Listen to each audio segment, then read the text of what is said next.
మనకు కొండంత అండగా నిలిచేవాడు. మనసులో తలచిన వెంటనే గుండెల నిండా ధైర్యాన్ని నింపగలిగే మహాయోధుడు. అభయహస్తంతో ఎల్లవేళలా మనల్ని కాపాడే ఆ పవనపుత్రుడిని ఇప్పుడు మనసారా స్మరించాలి. శ్రీ పంచముఖ ఆంజనేయ స్వామిగా అవతారమెత్తిన కథ దృశ్య రూపంలో తిలకిద్దాం రండి.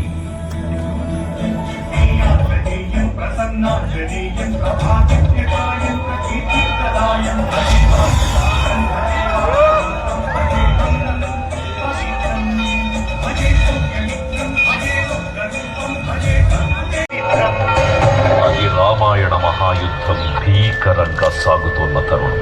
శ్రీరామచంద్రుని సారథ్యంలో వానర సైన్యంతో విజృంభిస్తూ లక్ష్మణస్వామి తనతో పోరాటం చేస్తున్న రావణుడి కుమారుడు ఇంద్రజిత్ తలని పాతాళ లోకాధిపతి తన సోదరుడు అయినటువంటి మహిరావణుడి సహకారం కోరాడు.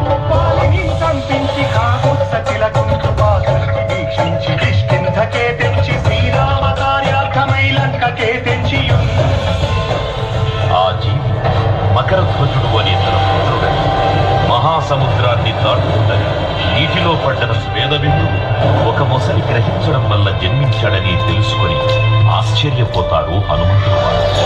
బ్రహ్మాండమైనట్టి ఆ శక్తిని వైచి ఆ లక్ష్మణం మూర్చనుందింపగానందమయ్యుండన పేడ నుండి భీషణ్ వేడుకంతోడు వచ్చి పట్టాభిషేకంపు చేయించి సీతామహాదేవిని తెచ్చి శ్రీరామునిచ్చి అంతన్నయోధ్యాపురించొచ్చి